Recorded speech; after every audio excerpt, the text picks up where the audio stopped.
여러분 안녕하십니까? 행복한 안식일입니다. 우리 옆에 계신 분들, 좌우, 앞뒤에 계신 분들 보시면서 인사하시기 바랍니다. 행복한 안식일입니다. 하나님의 성전에 오신 것 진심으로 환영합니다.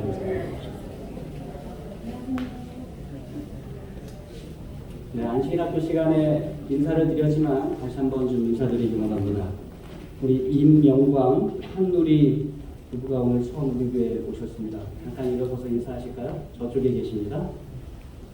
우리 성도님들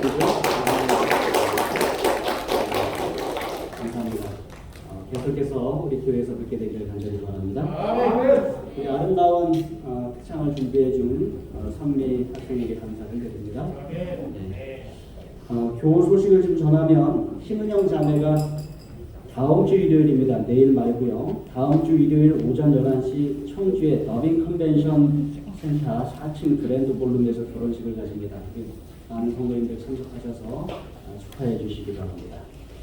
그 다음에 조리엠 리아로즈 엄마와 딸이 한국에 왔다가 한 달도 안 돼서 상당히 급하게 돌아가게 되었습니다. 우리 어린 학생들이 참 아쉬움이 큽니다. 하나님 안에서 좋은 외국인 친구를 하나 최종에서 만나갖고 재밌게 잘 지낼 수 있었는데 가정에 일이 생겨서 돌아가게 되었습니다. 우리 성도님들의 사랑을 좀 담아서 도르가회에서 약간의 도움을 저희가 주었고요. 돌아가는 날 이종문 장모님께서 그 무거운 짐을 버스터미널까지, 그러니까 공항으로 갈 수 있는 버스를 탈 수 있도록 버스터미널까지 다 날라주시고 참 수고를 많이 하셨습니다. 감사를 드립니다. 이제 우리 성전 건축표 함께 외치도록 하겠습니다. 제가 검은색, 여러분들이 파란색 외쳐주시기 바랍니다. 우리는 할 수 있다. 믿음으로 전진하자. 성도여. 하나되자. 다시 한번 합니다. 우리는 할 수 있다. 믿음으로 전진하자. 성도여. 하나되자. 네. 지난 11월 21일에 드디어 준공이 났습니다. 성도 여러분 축하를 드립니다. 그리고 하나님께 영광을 돌리고 감사를 드립니다. 사실 지금이야 말씀드리지만 그날 준공이 안 났으면 좀 큰일 날 뻔했어요. 그날이 두 번째로 준공 기한을 연기한 그런 날이었고 그리고 마지막 날이었습니다. 그날 준공이 안 되면 또다시 기간이 연장이 되고 또 뭐 검사하고 이러한 일들이 있을 뻔했습니다. 그런데 하나님의 인도하심 속에서 또 우리 성도님들이 기도를 열심히 해주신 덕분에 준공이 났습니다. 참 감사를 드립니다. 또 우리가 열심히 기도하던 일이 하나 더 있었습니다. 충청합회에서 우리 상가교회 건물을 좀 인수해 주십사 우리가 열심히 기도드렸고 또 합회에도 여러 번 말씀드렸습니다. 그러나 지난 11월에 있었던 행정위원회에는 안건으로 선정이 되지 못했습니다. 아마 합회에도 여러 사정이 있을 줄 압니다. 합회장님 이하 재무 또 총무 목사님은 저를 만날 때마다 목사님 어떻게든 합회에서 돕고자 계속해서 방법을 강구하고 있습니다. 이렇게 얘기를 하세요. 우리 성도들도 기도 많이 해주시고 또 우리가 계속해서 합회를 위해서 기도하고 합회에서 그 일을 해줄 수 있기를 또 기도해 주시기 바랍니다. 성전 건축을 위하여 외부 헌금을 드리신 교회가 있습니다. 아산중앙교회에서 20만 원의 헌금을 보내오셨습니다. 그런데 아산중앙교회가 이제 건축을 시작해야 돼요. 그런 교회가 우리 교회 건축하시느라 고생이 많으시다고 또 헌금을 보내오셨습니다. 지난 안식일에는 우리 성도님들 가운데 4분이 건축 헌금을 드렸고요. 62만 원의 건축 헌금을 드리셨습니다. 그리고 지지난 안식일에는 3분이 건축 헌금을 드렸고 총 65만 원의 헌금을 건축 헌금으로 드렸습니다. 하나님께서 우리 눈에 작아 보이는 금액의 건축 헌금이지만 이 모든 헌금에 축복하여 주시고 또 이를 통하여 우리 성전 건축이 계속해서 이루어져 가게 되기를 간절히 바랍니다. 고린도전서 11장 23절로 26절에 있는 말씀입니다. 교독하겠습니다. 제가 홀수절을 여러분들은 짝수절을 읽어주시기 바랍니다. 23절입니다. 내가 너희에게 전한 것은 주께 받은 것이니 곧 주 예수께서 잡히시던 밤에 떡을 가지사 식사하시고 떼어 이르시되 이것은 너희를 위한 내 몸이니 이것을 위하여 나의 생명하라 하시고 식후에 또한 그와 같이 잔을 가지시고 이르시되 이 잔은 내 피로 세운 새 언약이니 이것을 행하여 마실 때마다 나를 기념하라 하셨으니 너희가 이 떡을 먹으며 이 잔을 마실 때마다 주의 죽으심을 그가 오실 때까지 전하는 것이라. 아멘. 지난 한 주 동안 우리는 2022년 연말기도 주일을 가졌습니다. 매년 우리는 11월 마지막 주, 12월 첫째 주가 되면 연말기도 주일을 가지며 하나님 안에서 한 해를 마무리합니다. 새벽 기도의 시간에는 연말기도 주일 낭독문을 함께 읽고 은혜를 나누었으며 저녁에는 우리 호남 앞에 이정환 목사님께서 준비해 주신 하나님의 전신갑주를 이루라 라는 말씀으로 매일 저녁마다 은혜를 나누었습니다. 그러면서 우리는 개인적으로 하나님 앞에서 감사하고 회개하고 또 준비하고 정리하는 그러한 시간들을 가졌습니다. 혹 지난 한 주간 바쁘셔서 그렇게 하실 수 없으셨다면 재림마을과 또 교회 진함을 사용하셔서 여러분 말씀을 읽으시고 또 말씀을 들으시며 한 해를 개인적으로 마무리하시기 바랍니다. 그리고 오늘 우리는 교회로서 성만찬 예식과 세종 예식을 하면서 하나님 안에서 한 해를 마무리하게 됩니다. 개인적으로 지난 두 해는 아주 특별한 해였습니다. 재작년에 우리는 교회 건축을 시작을 했고 작년에 우리는 교회 건축을 시작했고 올해는 우리가 교회 건축을 마무리하게 되었습니다. 하나님 안에 참 감사한 일입니다.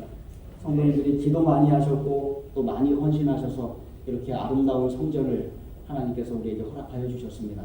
이 모든 것만으로도 하나님께 참 감사한 일입니다. 근데 거기다 코로나로 인해 지난 2년 동안 우리가 이 예식을 한 번도 가지지 못했습니다.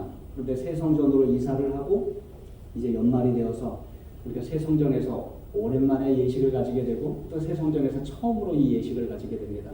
그래서 참 귀한 안식이라는 그런 생각을 하게 되었습니다. 예식을 시작하기 전에 성경 구절 한 구절 더 읽도록 하겠습니다. 마가복음 10장 13절로 16절에 있는 말씀입니다. 마가복음 10장 13절로 16절. 제가 홀수절, 여러분들은 짝수절 읽어주시기 바랍니다. 사람들이 예수께서 만져주심을 바라고 어린아이들을 데리고 오매 제자들이 꾸짖거늘 예수께서 오시고 노하시어 이르시되 어린아이들이 내게 오는 것을 용납하고 그만하라. 하나님의 나라가 어린아이의 것이라. 내가 진실로 너희에게 이르노니 누구든지 하나님의 나라를 어린아이와 같이 받들지 않는 자는 결단코 그곳에 들어가지 못하리라 하시고 그 어린아이들을 알고 그들 위에 하시고 축복하시니라. 제가 어렸을 때부터 꽤 오랫동안 이 세종 예식과 성만찬 예식은 어린아이들이 참석할 수 없는 예식이었습니다. 세종 예식은 침례받은 자들만 참석하라라고 권고를 많이 했었고 성만찬 예식은 세종 예식에 참석한 자들만 참여하십시오라고 권고를 했었습니다. 그래서 제외되는 사람들이 누구예요? 어린아이들이에요. 이 두 예식을 그렇게 몇 가지 규제를 통하여 제정한 데에는 이 두 예식이 예수님께서 제정해 주신 아주 성스럽고 귀한 예식이기 때문에 그렇습니다. 그래서 함부로 준비되지 않은 상태에서 잘 알지 못하는 상태에서 주의하지 않고 의미를 알지 못하는 상태에서 참여하는 것을 막기 위하여 그렇게 우리가 해왔던 것입니다. 그 의도는 상당히 좋았어요. 그런데 어린아이들이 소외됐습니다. 그것은 마치 이 마가복음 10장에 나오는 이야기와 같아요. 부모들이 어린아이들을 예수님 앞에 데리고 왔습니다. 축복해 주십시오. 기도해 주십시오. 그런데 누가 막았어요? 제자들이 막았어요. 방해가 된다라고 해서 예수님께 오는 것을 막았습니다. 근데 예수님께서는 뭐라고 말씀하셨어요? 그들이 내게로 오는 것을 결단코 막지 말라. 그리고는 예수님께서는 그들을 안아주시고 그들을 위하여 기도해 주시고 축복해 주셨습니다. 그래서 몇 해 전에 대총회에서는 이 성만찬 예식과 세종 예식에 대한 그러한 규제에 대하여 완화할 것을 권고했습니다. 그래서 아이들도 참석할 수 있고 그 의미를 부모들이 옆에서 설명해주고 같이 참석하도록 그렇게 권고하고 있는 것입니다. 그래서 오늘 예식에는 어른들뿐만 아니라 모든 아이들이 함께 참여하게 되기를 간절히 바랍니다. 다만 옆에 계신 어른들께서 할아버지, 할머니, 부모님, 또 교우님들께서 그 의미를 잘 설명해주고 참여할 수 있도록 도와주시면 감사하겠습니다. 자, 여기 말씀해 보면 이것을 행하여 라는 말씀이 두 번 나옵니다. 그러니까 성만찬 예식과 세종 예식은 예수님의 명령이에요. 이것을 행하여. 근데 이 성만찬 예식과 세종 예식, 특별히 성만찬 예식에는 여러 의미들이 있습니다.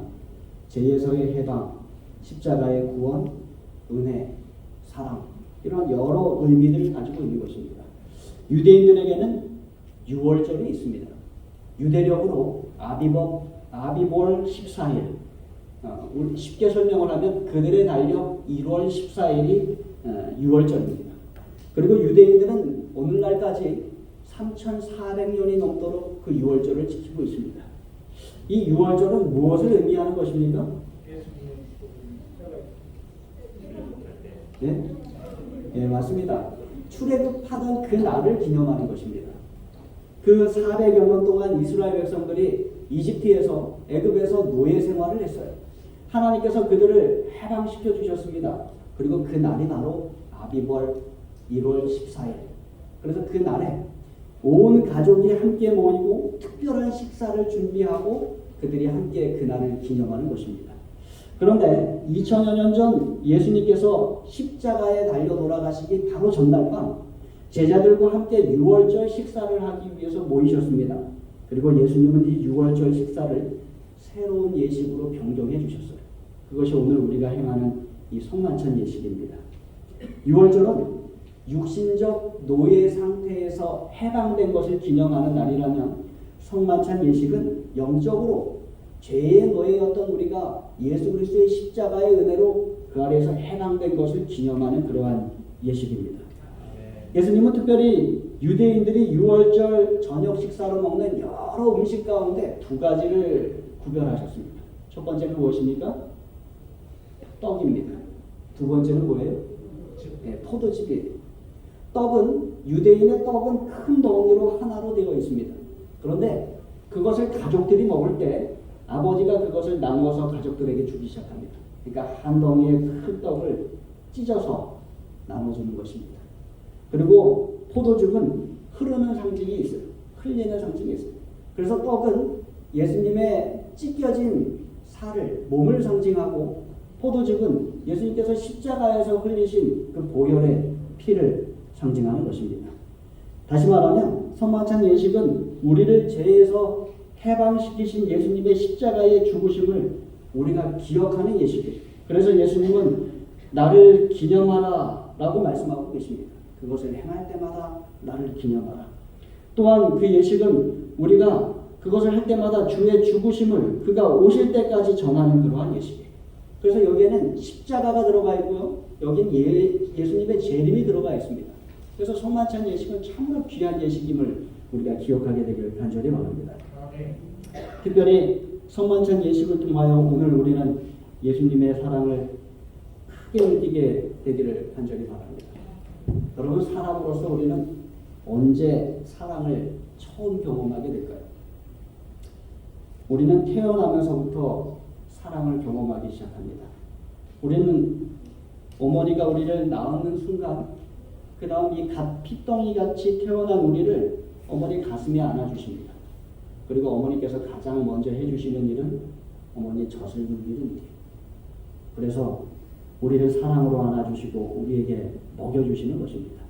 그때 우리는 도대체 무슨 일이 일어나고 있는지 전혀 알지 못해요. 그리고 왜 이러한 일이 일어나는지 전혀 알지 못합니다. 그런데 그렇게 갓 태어난 아기가 어떠한 일이 일어나는지, 무슨 일 때문에 그러한 일이 일어나는지 전혀 알지 못하지만 단 한 가지 느끼는 것이 있다고 합니다. 그것이 뭔가 하면 내가 사랑을 받고 있다라는 감정이라는 거예요. 아기는 엄마 품에 안겨서 젖을 먹을 때 내가 사랑을 받고 있구나 라고 느끼기 시작한다는 것입니다. 여러분, 그 사랑으로 인하여 우리에게 생명이 주어졌고, 그 사랑으로 인하여 우리가 성장하고, 그 사랑으로 인하여 우리가 치유되고 우리가 온전하게 되는 것입니다. 그 사랑이 없으면 우리는 완전히 버림받은 자가 되고 완전히 잃어버린 자가 되는 것입니다. 한 여청년이 정신병원에 입원하여 치료를 받게 되었습니다. 그 여청년이 다니는 교회 목사님이 병원의 허락을 받고 몇 번 그녀의 병실을 방문하고 위로하였습니다. 그러다가 한 번은 목사님께서 그 여청년에게 한 가지 제안을 했어요. 병실에서 성만찬 예식을 좀 가지면 어떨까요? 그 여청년이 곰곰이 생각하다가 목사님 좋겠습니다. 그러나 저 말고 이 병원의 몇몇 환자들이 같이 참여했으면 좋겠습니다. 그래서 같이 제안이 이루어졌고 병원의 허락을 받아서 한 병실에서 성만찬 예식을 하게 되었습니다. 대 6명의 정신병원 환자들이 한 방에 모이고 목사님이 함께 모여서 성만찬 예식을 가졌습니다. 후에 이 여청년이 병이 다 낫고 난 다음에 이러한 기록을 했습니다. 그 봄날 오후 대6명의 우리는 한 작은 병실에 모여 성찬을 나누었습니다. 나는 그것이 내가 참여한 가장 의미 있는 성찬식이었다고 생각합니다. 대6명의 낯선 사람들이 마음의 상처를 입고 잠긴 병동에 힘없이 앉아 있었습니다. 그러나 예수님께서 그곳에 계셨고 우리는 예수님의 사랑을 깊이 체험하며 그곳에 있었습니다. 부서진 인간들일지라도 우리는 성찬 가운데 하나였으며 예수님 우리 가운데 계셨을 뿐만 아니라 우리 안에 계셨습니다. 우리는 그분의 임재로 힘을 얻었으며 치유를 경험했고 영향을 공급받았고 씻김을 경험했고 활력을 되찾았습니다. 오늘 성만찬 예식에 참여하는 우리 모든 성도님들에게 똑같은 경험이 있게 되기를 간절히 바랍니다. 이 성만찬 예식을 통하여 내가 사랑받고 있구나 라는 확신을 우리가 가지게 되길 바라고, 또 하나님께서 내가 너를 사랑한다라는 선포를 귀 기울여 듣게 되길 바라고, 또 하나님 내가 사랑받음에 감사합니다 라는 마음으로 이 성만찬 예식에 참여하게 되길 간절히 바랍니다. 여기 말씀을 보면 예수님께서 이 예식을 제정하신 날은 잡히시던 밤에, 성경은 특별히 잡히시던 밤이다 라고 아주 정확하게 의미를 설명하고 있어요. 유대인들은 그날까지 약 1400여 년 동안 그 유월절을 기념해 오고 있었습니다. 온 가족이 둘러앉아서 출애굽의 역사를 읽습니다. 어떠한 일이 있었는지, 우리는 왜 오늘 저녁에 모여서 이러한 식사를 하고 이러한 예식을 경험하게 되는지 그들의 출애굽 이야기를 쭉 합니다. 그리고 나서는 식사를 합니다. 근데 예수님은 십자가의 구원을 통하여 이 일을 완전히 다른 일로 바꾸셨어요. 그래서 2000여 년 전에 예수님께서는 십자가에 달리시기 전날 밤에 그 잡히시던 밤에 유월절 기념 식사를 성만찬 예식으로 변경해 주셨어요. 그러면서 여기 말씀하십니다. 떡을 떼어 주시면서 이것은 너희를 위하는 내 몸이니 이것을 행하여 나를 기념하라 말씀하시고, 또한 잔을 나눠 주시면서 내 피로 세운 새 언약이니 이것을 행하여 마실 때마다 나를 기념하라 라고 말씀하십니다. 이 예식이 있은 후에 예수님은 스스로 그 예식이 의미하는 바를 행하셨어요.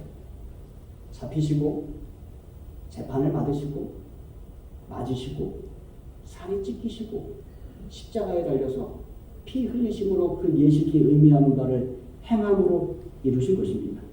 이제 성만찬 예식은 우리에게 예수님의 모범을 따를 것을 명령합니다.